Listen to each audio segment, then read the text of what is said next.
Hello everybody, welcome back to The Hobby Musician. You're joining us on the second day of a little two-part mini-series we got going on where we are using the HX Stomp to create a wet-dry rig. Now, Line 6 is not a sponsor, but we specifically chose this unit because it is truly the most stripped down, simplest, most affordable product in their entire modeling line. And we wanted to demonstrate that you can still accomplish pretty complicated rigs even with a unit that's essentially as simple as this.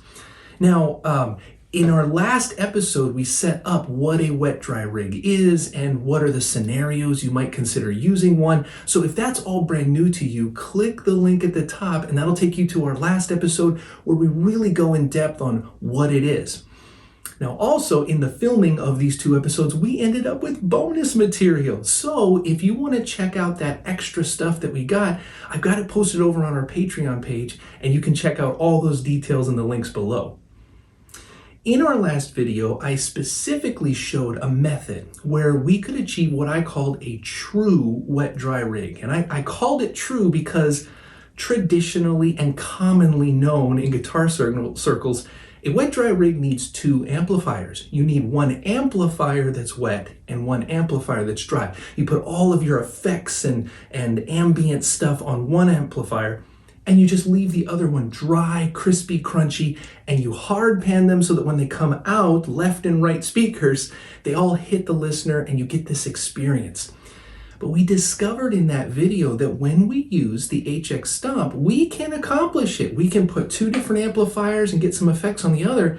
But we saw that because this unit is the simplest, it has a limit on its processing power.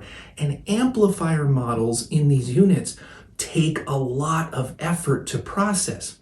So today, I'm going to show you kind of a slight cheat on that. We're going to slightly redefine what we mean by wet-dry rig, and we're going to cut it down to one amplifier, but we're still going to achieve the same experience. We're going to take our wet-dry mentality one step after the amp and still be able to take one speaker, like a left side or a right side, that's just dripping with effects, and one speaker that's left really pristine and really clean, so that they still come out, they still get to the listener and create that same effect.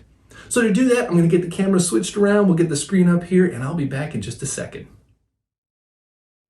All right, everybody, we're set up here, and just to show you quickly what I'm working with here, just like the last episode, you can kind of see it here, I'm using my Les Paul copy because I want a guitar with humbuckers in it to get this real epic sound, and just like last time, I'm using my monitors. So if you don't already have headphones in, or if you're not listening to this on like some speakers with good spread, you might want to do that because that's how you're going to get this whole effect of the hard left and hard right ambiance that we're going to try to create.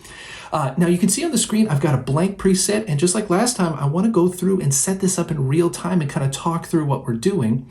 And as I said in the intro, we're going to kind of cheat this a little bit because we're going to only use one amp, and we're going to put all of the effects, the wet and the dry stuff, essentially after the amp. So on this first block, I'll just click on the first block in the chain. I'm going to come down to the amp and cab menu, and in the current firmware version, one of the newest amps they have is this Mandarin Rocker, which is a model of the orange Rocker Verb, which is a great kind of crunchy, driven amp. And you can see I pulled it up. I'm not going to change a thing to it. So to give you a starting idea of what this sounds like, just remember this is completely dry. There's nothing going on here. So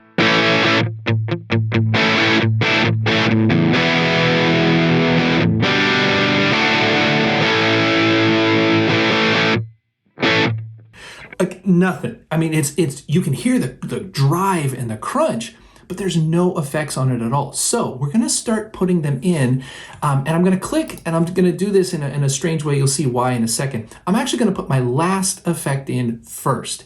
And specifically, I want to highlight some effects that are known to be more heavy on the processing power. We said that one of the limitations of the 2 amp method is that the amps themselves are so intensive on processing power. So we've cut out one of the amps. I want to put in some effects that are pretty heavy, and so you can see just how much space and how much flexibility you have. So the reverb that I'm going to put in, I'm going to use this dynamic hall reverb, and that's one of the newer ones that's in this current firmware. You can see already when I click on it, it has all of these settings. I'm not going to change anything except 2 settings. I'm going to go and click on the 30 meters, and that's really just emulating how big of a hall that this is trying to simulate. And we're going for epic, so I want the biggest hall possible. And then I'm going to come down to the mix. I want this to be pretty wet. I'm going to bring this all the way up to 50, 51, 50%. Just because, again, we want something that's over the top, dripping wet. Now, going up to the chain, this is where we're going to actually accomplish our hard panning. I'm going to click on it and hold it, and I'm going to drag it down. So click, hold, and drag it down. Now, the reason I put this in here, I wanted to create, you see that we've got this second signal chain. I wanted to create the chain, and then I'm going to click and drag. That's all. I'm just holding it, dragging it all the way, and it is my last effect. So now I've got it put to the end. Now I'm going to go backwards and put in effects before it. I'm not going to do sound samples until we get the whole thing in here. Right before the reverb, let's pick a delay. And again, I'm going to pick a delay that is kind of known to be, it's a great delay, but it takes some oomph to model it. I'm going to come down here in the delay menu, and I'm going to pick the Cosmos Echo. This is a great authentic sounding delay, and you can see from all of the settings here, there's a lot of variability you can have on this, but for the sake of this video, I'm not going to change anything. I'm just dropping in these effects to really give you a sense of how, big you can go. You know what? Let's go right before that, just to go into the realm of absurdity with this. Let's pick a modulation. So click on the modulation menu. Let's go down here. I like the gray flanger. Let's throw in a flanger. I'm not going to change anything. And you know what? We still have, you can see from the menu items, we still have processing power. When you run out of DSP, or the digital signal processing, when you run out, it will gray out options so that it won't let you put them in. But you can see I'm in the modulation. Let's click on a new block. Let's go down here to modulation, and let's put in, what do I got? Let's put in a harmonic tremolo. And you can see down here, this is what I was talking about. Some of the effects you can't use anymore because we're kind of nearing that. But already we have 4 effects after the amp.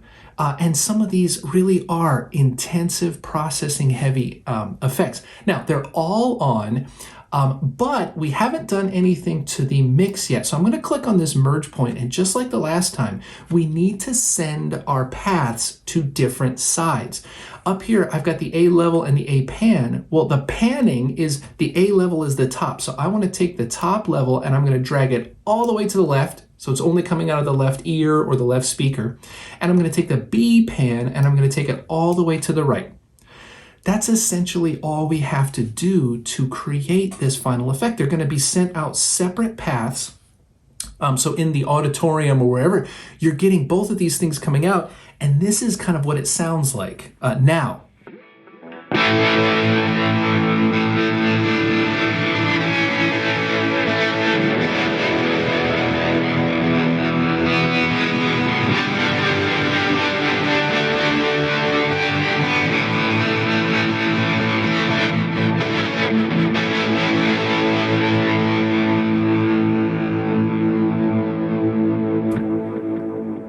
And even there, when I cut off the note, you can kind of hear how some of those tails and trails keep going in the right side. But that tone, it's way over the top.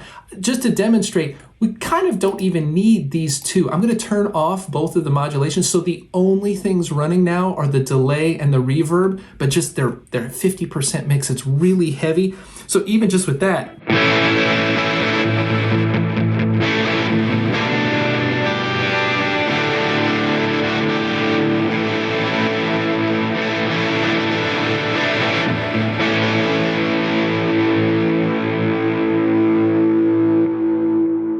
and you can hear them continue on in the right. Now, to demonstrate that this is we're not just doing like a stereo trick, you've got to remember that after this amplifier, we're splitting the signal. We are getting a pure tone from the amplifier.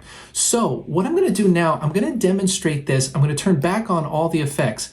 And I'm actually, I have to do this in post-processing. So when I'm editing the video, I'm actually going to simulate turning off the left speaker. So I'm actually going to delete the signal that you're getting in your left ear. I have to, because I can't do it in this chain right now. But to prove that this tone is not the same as putting all these effects after one amp, this is what you're going to hear. So what you hear right now is after the fact, I've just turned off the left. So this is just the wet signal.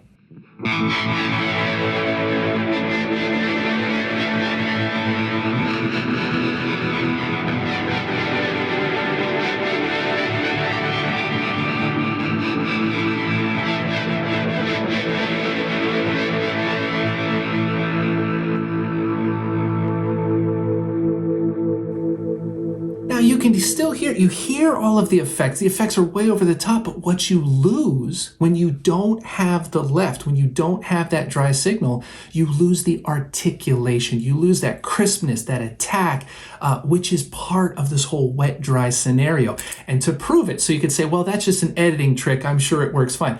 To prove that it isn't the same, I'm going to click and drag all of these effects back up to the top path. And here's what you have. Now, if you look at the screen, all the effects are on. They're all in a direct line after the amp. So what we've done is the entire amp signal, everything you hear is running through these amps or running through these effects. Let's see what that sounds like.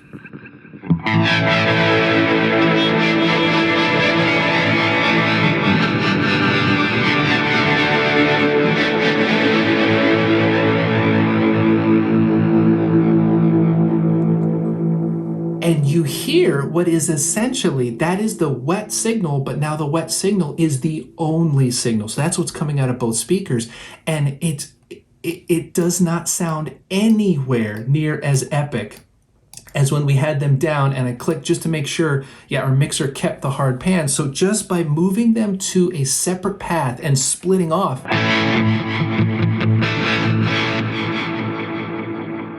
we're back to that over-the-top epic kind of a tone. And just like the last one, this is so tweakable. You can choose which amp you want. You can choose which effects you want. You can play with the settings on the effects, more or less, all to your heart's content. So hopefully you got something out of that, and I'll get everything switched up, and we'll finish this episode off. Well, there you have it. I know it may be a little bit of a cheat to only have one amplifier, but as you saw, we were still able to get really, really saturated, dripping wet effects on one side and crystal clean, crunchy, gritty signal on the other side, and it all comes out and still achieves that same effect for the listener. Well, I hope you got something out of that, and thank you for watching, and as always, until next time, play on, my friends, play on.